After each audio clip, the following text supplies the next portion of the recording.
Peace! Hello mga kaibigan, mga viewers. Andito po kami ngayon ulit sa Christ the King Paris dito sa Green Meadows. Ngayon pong araw ng Sabado, July 17 ang aming second dose ng Sinovac. Ayan po, kumpleto po kami by this time. Ayan po si Ate Dulce, si Chris at saka si Amper. Halika po, samahan nyo kami. Tara! COVID-19 vaccines. Why it's important you get your second dose. There have been reports of millions of people skipping their second doses. In doing so, these people are endangering their health. Vaccination is the safest way to gain immunity to the coronavirus. And with most COVID-19 vaccines, you need 2 doses to get the greatest possible protection. Immunologists call this method of giving people multiple doses prime boosting. Essentially, you first teach the immune system what it is looking for. You prime it with the first vaccination. Then after the immune system has had time to respond to the priming, it is challenged again. The immune response learned the first time is boosted when put into practice on the second exposure. Most, though not all, vaccines, COVID-19 or otherwise, use prime boosting to maximize protection. Hello mga kaibigan, mga viewers. Ito po ngayon yung aking mga kasamahan. Lahat po sila mga charge worker. Ayan po. Ito po yung aming second dose dito sa Christ the King.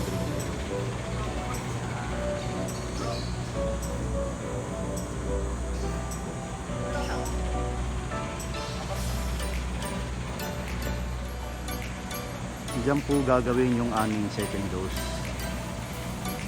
Ayan. Pakita ko lang po sa inyo mga viewers yung kagandahan dito sa Christ the King Meadows. Ayan po yung pinaka-parokya.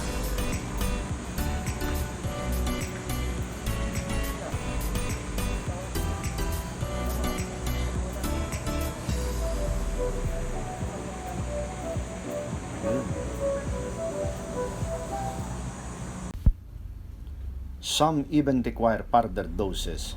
This is because immunity can wane over time or, as in the case with the flu vaccine, the virus that causes the disease can change so that the original vaccine no longer provides good protection. With COVID-19, we have strong evidence that taking a second dose increases your defense against the disease. Despite this, 1 in 40 people in the UK who have had a first dose don't seem to be getting their second. In the US, there have been reports of millions of people skipping their second doses. In doing so, these people are endangering their health. Mga viewers, andito po kami ngayon nakapila. Ate Dulce, kumusta? Anong pakiramdam mo? Ninenervyos ka ba? Hindi, nagugutom ako. Nagugutom ka? Dapat kumain ka muna. Ikaw, Kuya Chris.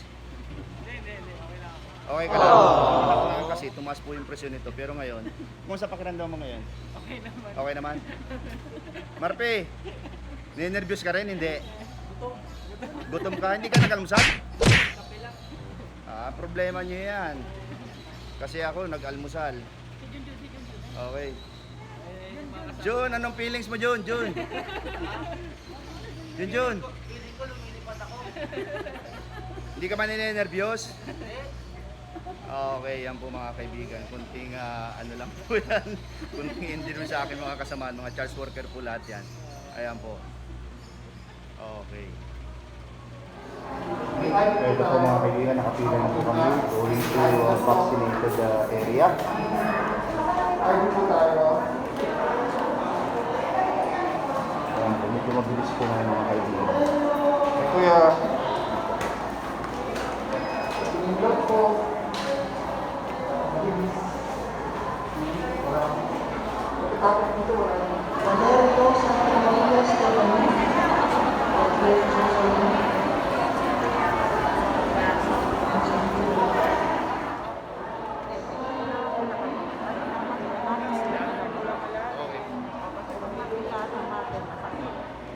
Ito po mga kaibigan, second dose ko na po ngayon ng Sinovac. Ma'am, ano po ba yung difference ng dose 1 saka dose 2? Diferensya lang po ibang araw dito. Ang dami, yung brand, yung klase lang. Oo. Pero importante po talagang maturo ka ng second dose kapag naturo ka ng first dose. Para ma-achieve natin or ma-achieve sa mga para po ko, okay. Yan po mga kaibigan, take note po. Para kompleto. Anyway, second dose na po. Ano pangalan nyo ate? Sandali, pakinggan niyo muna ako.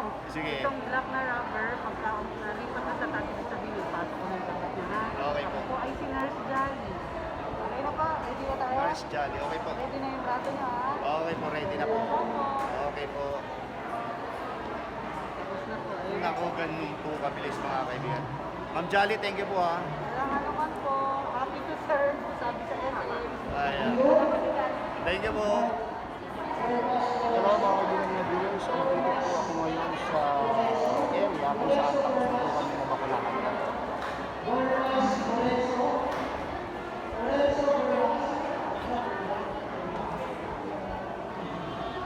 Obserbahan po kami.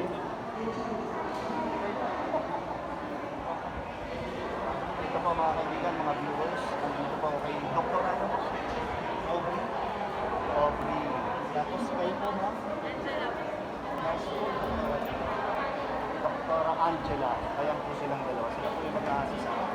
Ngayon ma'am, ano po yung tanong niyo sa akin?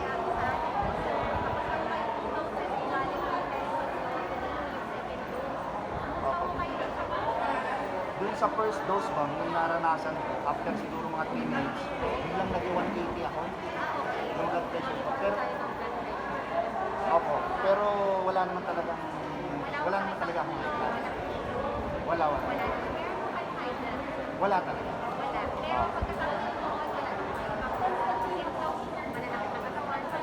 Wala, inaantok lang ako lagi. Wala naman. Pero yung naramdaman kong pag-aantok, after 2 days pa yun, nang maturuan ako. After 2 days, wala na po yun. Wala na po. Parang mo kasi na, kasi yung ating Sinovac, more or less meron talagang body pain na tinatawag ko. Second dose. Common kahit sa first dose, kahit sa first dose, pwede na po natin yung maramdaman up to within 5 pa rin ang yung mga ganyan. So yun din pa rin po yung observe po natin ngayon sa second dose. Okay More po. or less kasi po ano yung naramdaman nyo sa first dose, ito yung mararamdaman nyo sa second dose. Sabi niyo kanina, tumaas ang blood pressure, so we will check your blood pressure na kung na bago natin kayo pag-ulan. Okay. Ma'am, may ano po ako, may tanong. Ano po ba yung difference ng first dose at second dose? Para lang po sa mga viewers natin. Wala naman po difference. Kailangan nila naman sa second dose kasi sabi mo, magpapataas pa po lalo ng antibodies. Kaya kailangan nila nila sa bakuna may follow up ng mga research na tinatawag ko sa akin. Kapagka, Then, pagka, kasi kapag gusto namin, hindi ko gano'n kataas ang kailangan nila another dose para mo tumaas yung lalo mas nakakumpleto po talaga. Ano? kailangan po kaya yung mga bakuna dito, yung mga anak ko kayo, pamilya ko kayo, lalo ko nag-advise na para po mas pag-develop po ng antibodies ng katawan. Yan po mga kaibigan, take note po ha. Napakinggan niyo lang po yung kapaliwanagan ni Doktora. Ayan po. Doktora, maraming salamat po. Yan po. Ulitin po yung aking blood pressure. Kasi nung una po, bigla ako naging 180. Ngayon, ilan po yung Doktora? Dito po sa unang ano mo ba sa blood pressure? Ay, ito, nag-record. Malaman po natin mga kaibigan. Kapag medyo mataas eh, baka mas okay mo kung magpapatingin mo kayo sa iyo.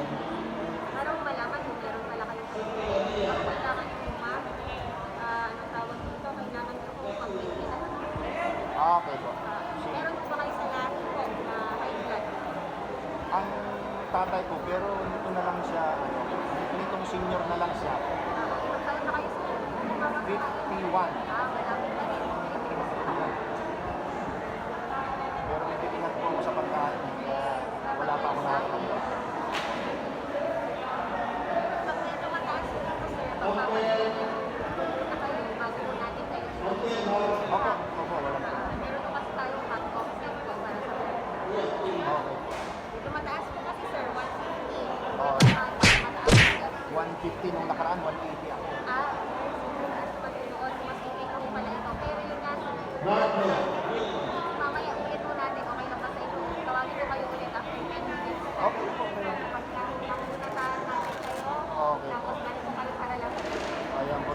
Doktor. Ayan po mga kaibigan, mga viewers, si Ate Dulce, si Marpe, saka si Kuya Chris. Katatapos lang po namin mga injection ng second dose ng 2 doses clearly beneficial. The benefits of prime boosting with COVID-19 vaccines were initially seen in clinical trials. Early studies of the currently approved COVID-19 vaccine compared the immune responses in people who received 1 or 2 vaccine doses. Results showed that after the second dose, people had higher amounts of antibodies to fight the virus, indicating that taking more than 1 dose would probably increase vaccine effectiveness. Larger clinical trial then continued with this prime boosting regimen. With the Pfizer-BioNTech vaccines, protection against symptomatic COVID-19 was found to be 52% from 12 days after the first dose. Immunity takes time to build. Protection then rose to 95% after the second dose.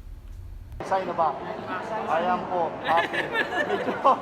Medyo tumas lang po yung pressure ko. 150/100. Kaya after 10 minutes, bibigyan ulit ako. Then, pwede na lumarga. Okay. Sugar. With the Oxford AstraZeneca vaccine, protection against symptomatic COVID-19 from 22 days after the first dose was estimated to be 76%. When a second dose was given 12 weeks after the first, it raised protection to 81%, with the rollout of COVID-19 vaccines across many countries worldwide. We're now getting real-world data that confirms the benefits of prime boosting that were recorded in trials. A recent British preprint, a piece of research not yet reviewed by other scientists, found that from 21 days after the first vaccine dose, coronavirus infections were reduced by 66% in people receiving the Pfizer-BioNTech vaccine and by 61% in those taking the Oxford AstraZeneca vaccine. But in people who had also taken second doses, these reductions then fell further to 80% and 79% respectively. Ayan po mga kaibigan, mga viewers, katatapos lang po ng aming second dose dito sa Christ the King Paris. At sinabi po ng mga doktor na kailangan dapat, pag naturukan ka ng first dose, kailangan masundan ito after 28 or 30 days ng second dose. Upang sa ganun po, yung epekto sa ating katawan ay talagang meron tayong panlaban sa COVID-19. Kaya't mga kaibigan, sa mga natatakot po dyan na magpa-injection, sinasabi po na very safe ang lahat ng klase ng vaccine sa COVID.